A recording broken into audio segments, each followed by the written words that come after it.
Hello, everybody. Welcome to the Buckeye Weekly Podcast. I am Tony Gerdeman, here as always with Tom. Tom, how's it going? Tony. Tony! It's Michigan week. In fact, it is. It's the most wonderful week of the year. We have made it. It's been, I don't know how many weeks since the last one, but it's been a long time coming. They play it every year, so I'm going to guess roughly 52. Well, we'll check on that before we print this show. But yes, it is Michigan week. It is the best time of the year. We talk about it all year long. We talk about this rivalry, and so we thought we would start the week off just simply by talking about the fun of it, the meaning of it, why we enjoy it, and just, things like that. There's no plan for this show, Tom. Nothing has been written down. Our shows are normally like regimented in terms of what we're going to talk about. This, we're just going to have to go by feel. Yeah, this is not nearly as tightly scripted as we typically are, but this is. I feel like this is one of these shows where we talk about Ohio State and Michigan so much all year long that we don't necessarily need to have a real strict plan for these kind of things because we spend the whole year preparing for this week. As Ryan Day says, like we work this game every day. Like we kind of tend to talk about the Ohio State Michigan game in basically every context it's April, it's the spring game, and someone is in the post game comment, the live chat, asking us like, so what does this mean for the Michigan game? So here we are, it's Ohio State Michigan week. Well, and especially this year in the spring game, it's like, well, is this team ready to face Michigan's running game? Are they ready to face Michigan's defensive line? Answer: no, it's April. Well, but the two had to meet at that point. Yes, no, it would not have been ready, but. I guess for me, Tom, being an Ohio kid, this has been something, and not just an Ohio kid, a Northwest Ohio kid, growing up in the 80s. And what that means is half of the people are Michigan fans because Michigan was better at that point. And so you have these fair weather idiots. But it was half the people were Michigan fans. And that's more Toledo. Where I was in Henry County, beautiful Henry County farmland, you have more Ohio State fans, but you did have these kids who are like, I'm going to be the contrarian, and I'm just going to be the Michigan fan. So there's a lot of that. But up there, it's serious as everywhere. But it's like, how can you be a Michigan fan in Ohio? And because growing up, I could never imagine there being an Ohio State fan in Michigan. And then as I would try to imagine that, I'm like, oh, that guy must be a jerk. Like those people must be terrible. Like how can you root for the school that is not in your state, but it is the opposite, the rival of your state. So getting to grow up with that, that's obviously where it started for me, and that's something that has meant a lot and will continue to mean a lot. And and I cover this now. It's my job. Mm-hmm. But, I mean, it's still in the feels. Yeah, it's just, this is a game where, I didn't grow up in Ohio. I grew up on the East Coast and, had family in Ohio. So I was sort of exposed to it a little bit because we would be out in Ohio for visiting relatives for Thanksgiving. And so you would sort of see it. And it was kind of like as a little kid, it was like, oh, this is kind of interesting, 5th grade, 6th grade, whatever. And this is like late Earl Bruce, really more early John Cooper era. And I didn't really start following Ohio State closely until like I was in high school in like 1993. And then, then sort of started getting into it and going to Ohio State. My freshman year was 1996, which was, a consequential game in Ohio State-Michigan history, not a great one from the Ohio State perspective. And then the next year, 1997, I slept out on the sidewalk outside the old Ohio Union to get early enough in the line to get a spot on the Ohio Staters bus up to the Ohio State-Michigan game. Got sick because I slept outside in the cold. Got to go to the game, was in the second row behind the end zone, right where Charles Woodson returned the punt. In the 98, they beat Michigan, and it was such an incredible thing. My roommate printed out a picture in like poster form of the scoreboard at the end of the game. We had that hanging in our apartment. Nice. And then started covering the team in 2000, and then have kind of been more on the professional side of things since then. But yeah, it is. You go back to 2000 and ESPN does their Sports Century series, and it's, they're ranking the greatest athletes of the 20th century and the greatest athletes in the world of the 20th century. And when they got to the greatest rivalries, Not college football, not Big Ten, not football and the whole, sports in the world. It was Michigan, Ohio State #1. And, I think they had Yankees, Red Sox, and, whatever, Barcelona and, whoever. Real Madrid? Real Madrid, yes, thank Really? you. Thank you, Pat. They, all these great rivalries. Ohio State, Michigan's #1 because there are always stakes. It is two teams that are, just always playing for something. And you go back to the 70s, and it was the Big 2, Little 8 era. And it was just, those two teams just mowed down everyone. And then they would play for the league championship every single year. And, you've had periods where one or the other is down. You really haven't had times when both of them were down. It's just, you go through the years, and over the last 50 years, probably 40 to 42 of them, the Ohio State-Michigan game has had some kind of direct impact on who won the Big Ten. Not always that one or the other won the Big Ten, but, one or the other goes into that final week of the season, and if they win, they have a chance to win the Big Ten or win a share of the Big Ten back in the day, whatever it is. Every single year, this game determines the Big Ten. And now, every single year, this game has had, there has not been a year since the start of the college football playoff era where the Ohio State-Michigan game was inconsequential to the playoff. There have been years where teams missed it, but, when Ohio State has missed it, they've missed it because they're #5, they're #6. Michigan has missed, Michigan has been close-ish sometimes. They made it last year. This game is always significant in a national perspective and a Big Ten perspective in a way that there is no other rivalry that has been that consistently important every single year. Yeah, and I have not watched the new rivalry documentary on Bally Sports. I will eventually, but it's the number of different games that you said.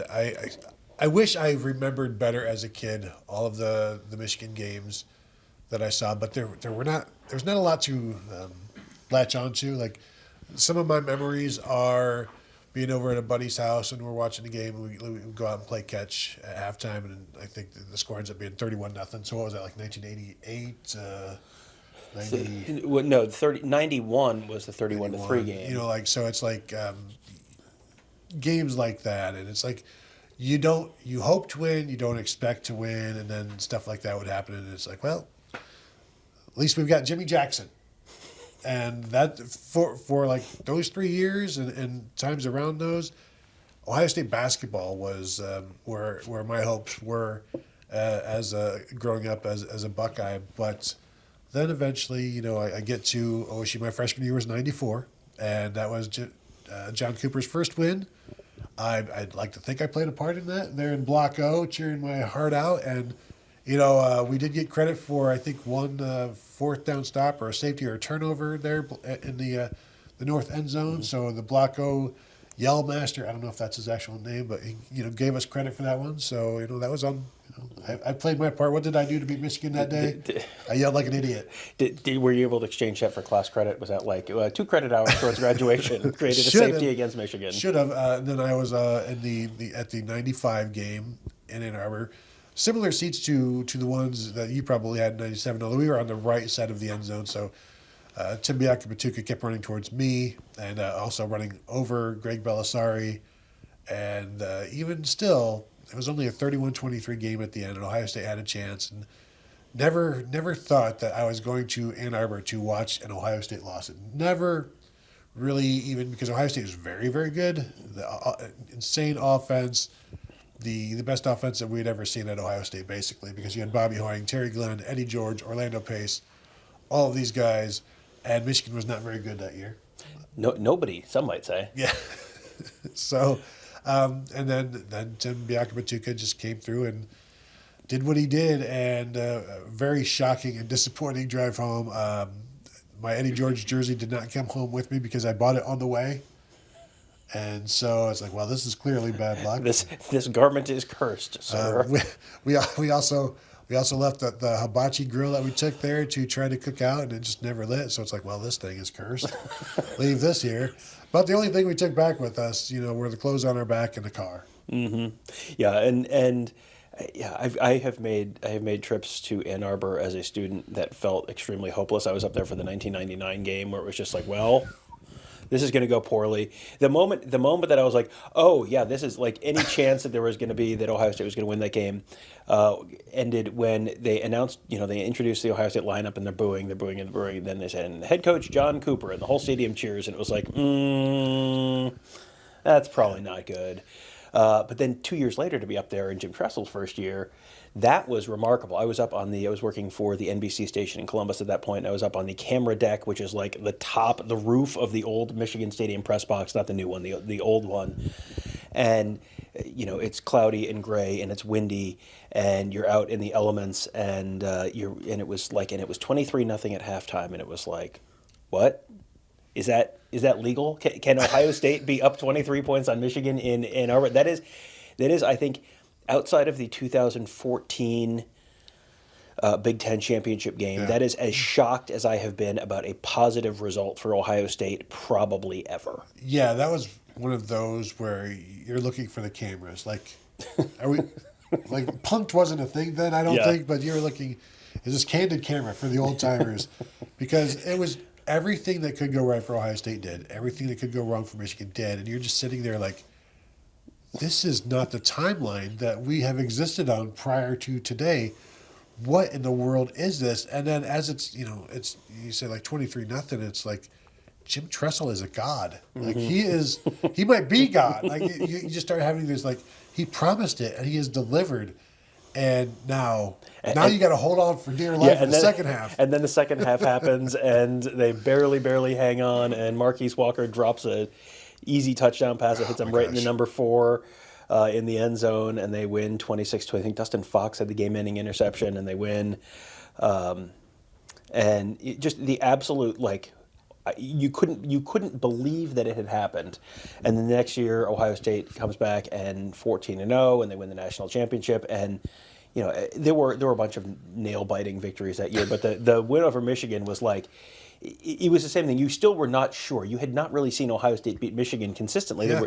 They were at that point 3-10-1 in their previous 14 games against Michigan, and they score. They had the wheel route to Maurice Clarett to set up the touchdown, the go-ahead touchdown by Maurice Hall on the option play at the end of the game, and then they are just hanging on for dear life at the end of the game. And Will Allen does the usual end-of-game heroics and intercepts the ball, and Brent Merschberger saying, "Let's party Columbus," and all that. And I was on the field for the entire game, and then because I worked for the TV station, they had to have an extra photographer, and because of union rules, I was a producer and I couldn't be on the field, so I couldn't be a photographer. So I needed to switch out my pass for a photographer. So I went outside like right after the Maurice Hall touchdown, which was 5 minutes left, maybe something like that.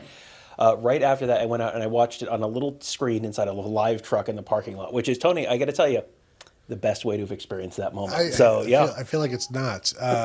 Will Allen goes to his knees, and I'm guessing how many thousands of Buckeye fans did that same exact thing. Like, because you're standing up, you're watching on TV or whatever, and then the throw goes into the end zone and time stops, and you're like, this like Zach Morris, like Saved by the Bell type of situation.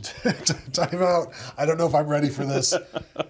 Okay, time in, and then Will Allen steps in and makes an incredible play on the ball, and Will Allen, just being Will Allen, was an All-American then in 2003. But it's just the game. It's in doubt the entire way until Will Allen ends the doubt, and you're exhausted, you're exhilarated, you're relieved, and then it's like, oh crap! Now you get to go play for a national championship, and they'll never beat Miami, Tony. Well, shut up. Well, that's true, but at least they got there. And that was pretty much my thought when the pass to Chris Gamble was incomplete. I'm like, well, at least they got here. And then the flag came in, and it was like, hold on, Buckaroo. And then the next year, this tables are kind of turned there, where Ohio State wins the national championship in 2002. 2003, they've lost the one game, but they're on pace where if they keep winning, they're going to be in the national championship game again, probably in the old BCS system. And Michigan jumps out to a 21-0 lead, and it was just like, whoa, whoa, whoa, whoa, whoa, whoa, whoa. Like you had the two in a row, and it was like, oh, well, the tables have clearly turned, and now things will remain the same as they ever have, same as ever. And then it's 21-0 Michigan, and they can't get Chris Perry down in the second half, and Michigan wins 35-21 and kills Ohio State's national championship hopes. And then the year after that, Ohio State, a not very good Ohio State team, Michigan, they need to win. They need to beat Ohio State to win. I think to win the Big Ten outright. Yeah. And it was one of those where it was like it's a foregone conclusion. This Michigan team is so good. They got Chad Henne. They got Braylon Edwards. They've got Mike Hart. This is a bad Ohio State team. They don't know. They've switched back and forth on quarterbacks. They had just lost to Purdue the week before. It's like, oh, well, I went to the game. I bought tickets. They were not very expensive because it was kind of a disheartened Ohio State fan base. And then the first series of the game, long pass it to Anthony Gonzalez for a touchdown. You have the Ted Ginn punt return. Troy Smith just goes absolutely nuts. The legend of Troy Smith is born. Yeah. And they win 37-21. And then they ruin Michigan's season. And, and then 05, it was, you had the great comeback. Ohio State down 9 points in the fourth quarter, come back and win the game with the Santonio Holmes touchdown and the great Anthony Gonzalez catch. And then 2006, Tony, that was a football game of some consequence.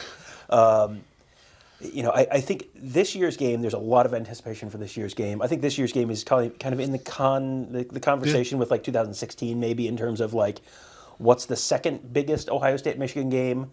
But just so much about that 2006 game, the 1 versus 2, the death of Bo Schembechler the day before the game. There's so much about that game that just there's almost no way you could recreate the drama of that week. Well, and to also have HBO filming a documentary about that game, like so they're there weeks prior, building up, and then to have the Bo Schembechler death, and to have that game be 1 versus 2, because it could have been a 9-3 Ohio State against a 9-3 Michigan. It could have been 17 versus 22. And it's like, but still, because of the rivalry is what it is, it's still going to be an emotional piece of film. And then to have it 1 versus 2, you have Bo and you have all of these different variables. And it lived up to every bit of hype that you could have placed on it, game of the century, all of that stuff. Nerve-wracking throughout. I watched it in Upper Arlington at a friend's house, and when Beanie Wells spun out of a Sean Crable tackle and went 52 yards or whatever, I declared it the greatest Ohio State run I had ever seen because I was convinced it was at that point, and try to convince me it wasn't, and I will still disagree with you.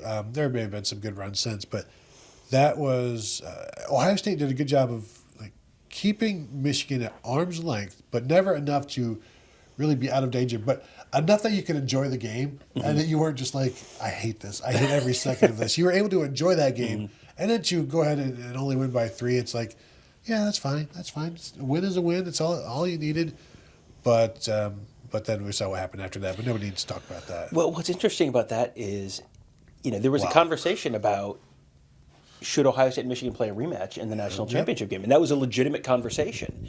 And you wonder how different the narrative around the Big Ten would have been had they gotten that benefit of the doubt and rematched in that national championship game. Because that was the ended up being the Florida-Ohio State national championship game in the Fiesta Bowl, which didn't go great. And Michigan's Rose Bowl against USC didn't go great.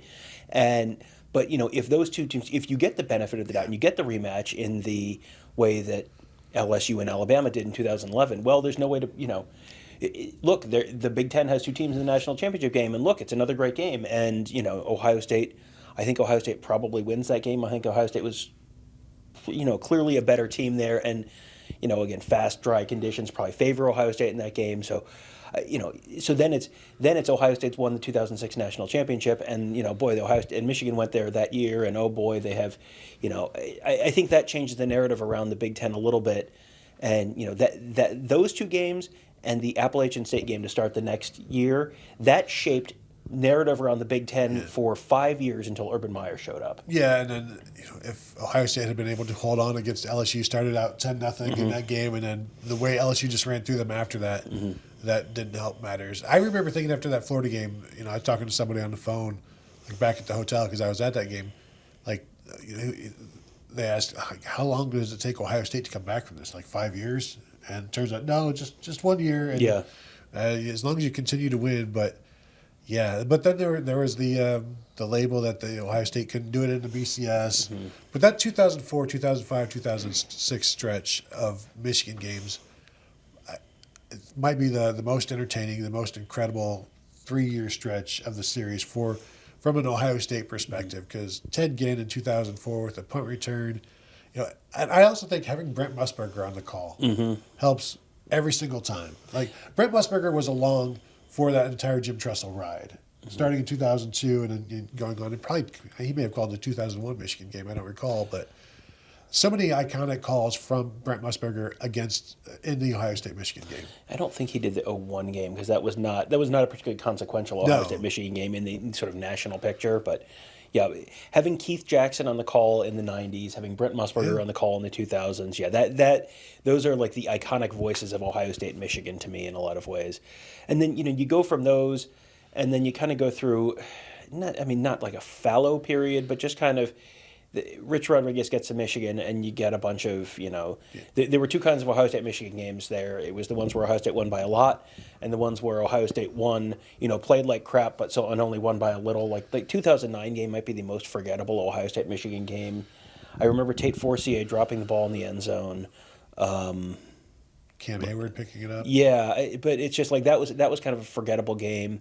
2010 was, you had the Tad Beckman throwing the touchdown at the end of the game. It was 42-7. Last time Ohio State returned a kickoff for a touchdown. In fact, in that game, 2011, Ohio State, it's the Luke Fickell season.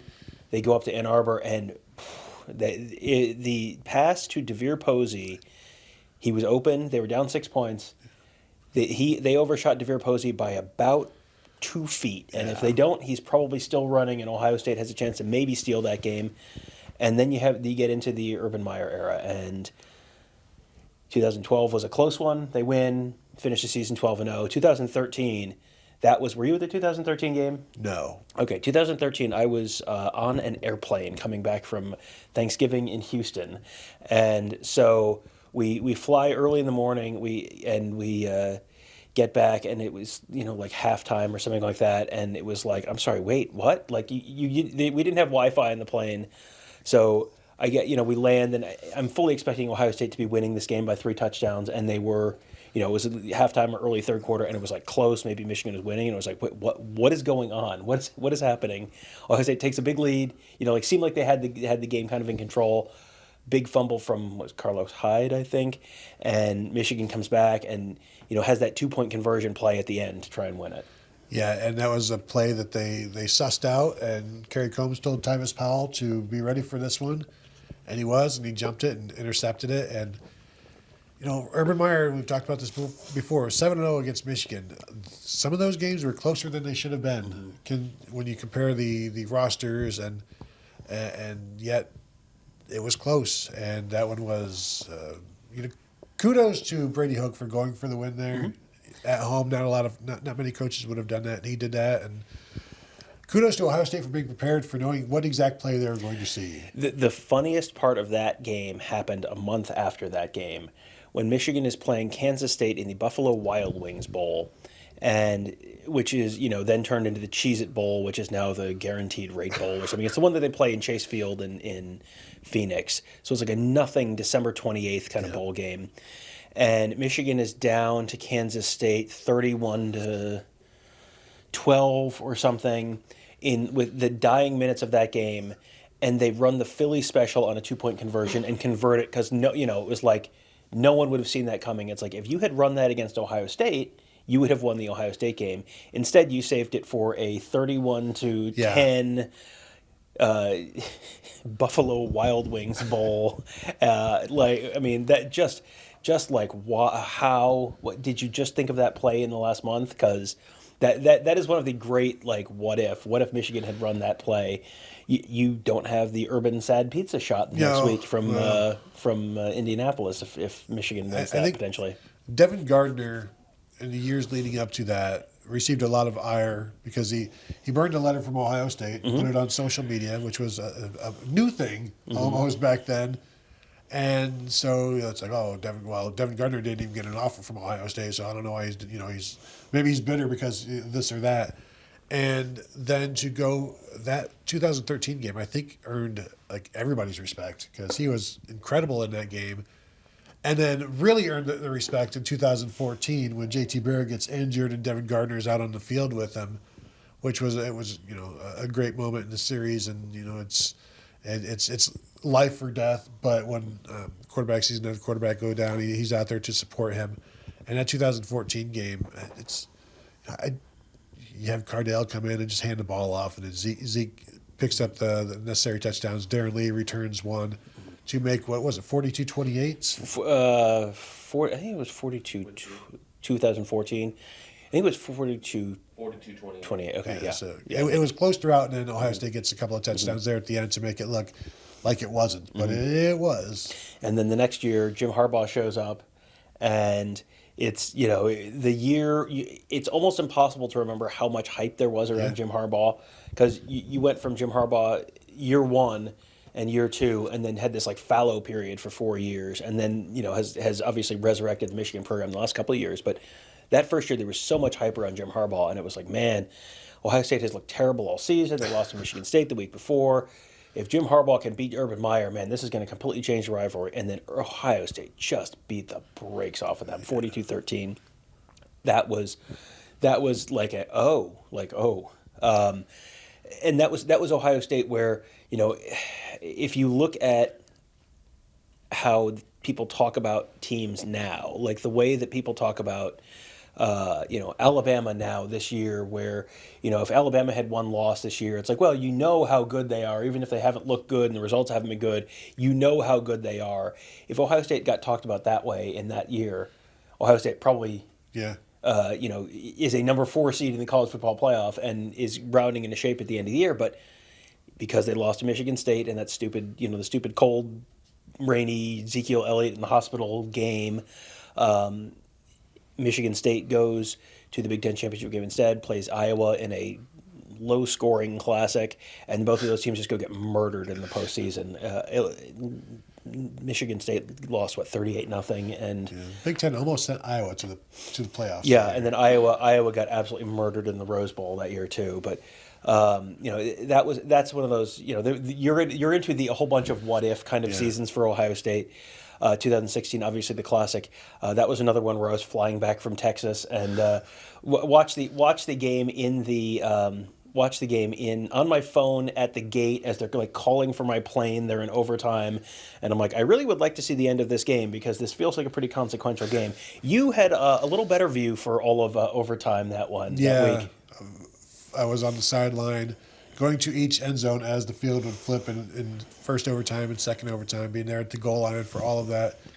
Same corner as Curtis Samuel's game winner, shooting like the last 2 minutes on my phone of the Curtis Samuel 3rd and 9, and then the 4th and 1 obvious pickup by JT Barrett, and then the play to Curtis Samuel where afterwards Pat Elflein said, talking to him and after the game, he's like, as soon as they called this play, I knew we were going to win it, based on the way that Michigan was defending and based on the way that they were able to handle Jabril Peppers with the way they were blocking, and Curtis Samuel went in untouched. I thought that 3rd and 9 play, though, was the thing that saved the season because it was a quick throw in the flats to Curtis, and he was going to lose about 7 yards, and then he reversed field because he was going to lose more yards, and then reversed field again, and then came back around, and I said a curse word in the video as I'm watching it, and he picks up nearly a first down, and then they hurry up. Urban Meyer wants to go for it, like hurry him up, go get that 4th and 1 before Michigan has a chance to like really realize what's going on or get who they want out there. And Michigan calls a timeout, and Urban Meyer is so mad that Michigan had time to call a timeout there. And so then the offense comes to the sideline. They're huddling up, and Urban Meyer is just like lighting into the offensive line, just like pointing at them and yelling. He's like just telling them, "This is the game is on you right now. If you screw this up, or if you want to win this, it's on you." That sort of thing. and A.J. Alexander almost got in the way. He AJ did get in the way. A.J. Alexander's butt was exactly half an inch across the line, which enabled J.T. Barrett to get a half an inch across the line. Yeah, it was, and I was online enough in 2016 to read all of the breakdowns and analysis, and it was like everyone has their own trigonometry lessons, and there was someone who was. I don't know, I don't know, it wasn't a rocket scientist, but it was something like that on the MGO blog board who conclusively proved that yes, he did get it, almost certainly get it. He got it by 3 inches, but he got it. And there was it was one of those things where whatever they called on the field, they were not going to have any kind of conclusive proof to overturn. So and they called it right away. They marked him as that he had reached, because he only needed to reach the 15. Right. Yeah. Because they started at the 25 in overtime. People were wondering about the, why did they not measure? It's like, well, because literally they have a line on the field. That's when you start at exactly the 25. The refs from Ohio, so probably they wouldn't need to measure because they're Ohioans. Probably.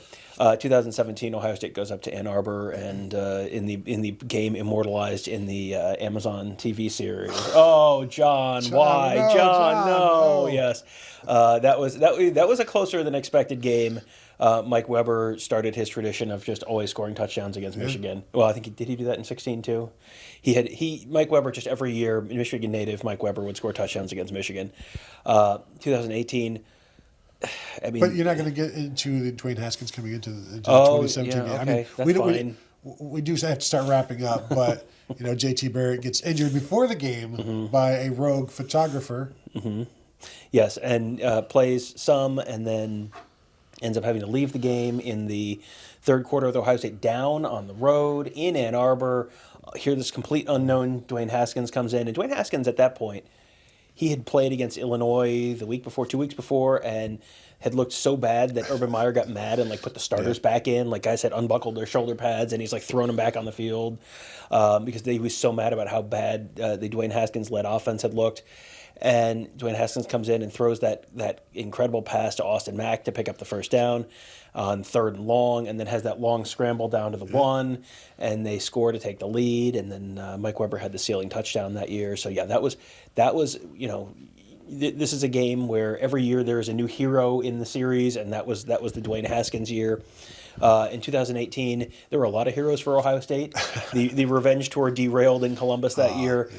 But that was I always think of that as the Chris Olave year. And there were a lot of touchdowns in that game, but that was Chris Olave scored a couple touchdowns in the first half as a true freshman, also blocked a punt that Sevin Banks returned for a touchdown. That to me will always be the Chris Olave game, but that it could just as easily be the Paris Campbell game or the KJ Hill game or one of my favorite things about that game is after the game walking up the tunnel, I got a picture of Chris Olave with just the biggest, he turns and looks at me, he has just the biggest grin on his face after that game. 2 catches, 48 yards, two 24-yard touchdowns in that, and then, of course, the blocked punt, as you said. A blocked punt that Urban Meyer did not think was going to work, but Greg Schiano and Chris Olave had to convince him that it would, and it did. 2019, Ohio State goes up there to Ann Arbor and really controls the game from the jump. That was Michigan occasionally would show something that Ohio State was trying to play 4 linebackers at one point, and Michigan would move the ball a little bit, but that whole game, the first drive, J.K. Dobbins is carrying the ball, drops it, it hits the ground and bounces directly up to him like he was dribbling a basketball, and it was okay, so that's how that game's going to go, and that's pretty much how it did. Justin Fields had he was banged up a little bit too with a knee injury, and went out, came back in, and threw an absolute dime to Garrett Wilson way down the field. Ohio State scores 56 points. Really, really just runs it up on Michigan there. And then 2020, Tony, the stupidest year of college football.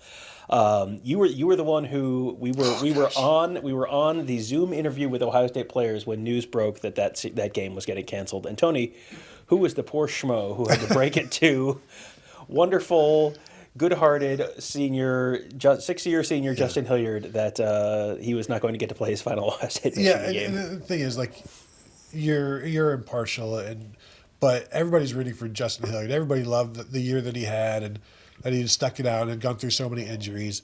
And then, we're on there, and basically you're in a queue waiting to ask a question. And you don't necessarily know who's up next, but you get your hand raised. You've all been on Zoom by now at this point, so you understand. But as I'm waiting, as we're doing this, then the news breaks that the Michigan game Michigan is canceled. And so my thought the entire time is, oh, please somebody else. Don't come to me with this news just breaking. Let somebody else go first. And of course, that did not happen. It went to me. It's like, okay, Tony Gerdeman, and I was like, well, I have to. Mm-hmm. And I think I even apologized before I started. So I was like, Justin, I'm sorry, but news coming out right now that Michigan has canceled the game. The game is canceled. It's not going to play. You guys aren't going to be able to play the game. And Justin is like, you can see the disbelief in his face. And then he's like, well, I don't know. I haven't heard that. Coaches have said that we're going to play. And others chimed in on Zoom like, no, it's true. And you just see this like disheartened look. And then Jerry Emig, SID, is like, that's going to do it for Good night, Zoom, everybody. Yeah. We're going to have to wrap this up. And I felt terrible about it. Yeah, that was one of the most, in a year full of like crazy moments that like, how is this possibly happening kind of moments, that was the most. It was, we were at the Indiana game when there were 635 people in the stadium, including us, including players, including officials. It was like, that was it, 635 people. One of the most surreal scenes I've ever been at. The whiteout at Penn State, and there's no one there. And it crazy, crazy, crazy stuff that you couldn't have possibly imagined 10 months earlier. But then the year that there was no Ohio State Michigan game, that's going to be one that 100 years from now, people are going to be, wait, why was there no Ohio State Michigan game that year? And so that was maybe one of the biggest disappointments in a year that had a lot of disappointments in it. And then 2021, the year that. Well, we need to wrap up, Tom. Okay, 2021. You come out of that 2020 season. Michigan won 2 games that year, and there's all the conversation about, is Jim Harbaugh done? Are they gonna fire him? He coaches as a lame duck. It made no sense. It was like, why would you do that? And he takes a big pay cut to do it. And it was like he bet the house on, he at one point said, we're going to beat Ohio State or we're going to die trying. Yeah. I was like, that's a little dramatic, but also you're going to beat Ohio State or you're going to lose your job trying. Yes. And you're going to, the program might really functionally die if they fall apart there and they don't have a chance to, you have to bring in a new coach, you have to start from scratch. That's and then at that point Ohio State's gotten you for how many years, 15 years in a row. And they dominated Ohio State. The last 7 drives of that game, they had 2 kneel downs and 5 touchdowns and completely dominated the game and absolutely deserved to win. And and go to the college football playoff and all that, win the Big Ten for the first time since 2004. So, now this year feels like a real inflection point for the series where if Ohio State wins this week, or Ohio State wins by, a couple touchdowns, I think you sort of get the, sanity is restored, back to normal kind of feeling from Columbus. If Michigan wins, boy, they've won a couple in a row, and you got to go to Ann Arbor next year. You saw the rivalry swing from 2-10-1 to 17-2 over the next 19 years. Does this swing back, and now does Michigan get control of the series again, or does Ohio State sort of, was 2021 kind of a weird blip and you're back to normal this year? That's why the stakes are so crazy, because you don't want. It's almost better to have it go back and forth. It is better to have it go back and forth than to lose like 5 out of 6 or whatever. But you don't know if it's going to go back and forth. You don't know if this is the start of 5 or 6, or if this is just a 2-2 and 2-2. But the that game last year, Michigan won so handily that they changed the narrative of the season, and they have written a narrative for this season, and it's up to Ohio State to choose their own adventure, as we like to talk about on this show. So we're almost there. It's right around the corner, and it's going to be fascinating because there are so many things that are up for grabs, as we talked about. Just the legacies, the direction of the rivalry, I think, is maybe almost secondary to the playoff bid. It's those two where you don't want to lose ground, and neither program wants to lose ground, but somebody's going to, and I'm looking forward to it, Tom. So I think that will do it. That will do it for this episode. Welcome to Michigan Week. Thank you all for joining us. Thank you for joining us on youtube.com/Buckeye Huddle. Also join us at BuckeyeHuddle.com. Become a member. It's a good time to join. It's Michigan Week. What more could you ask for? So thank you all for joining us, and we'll talk to you later.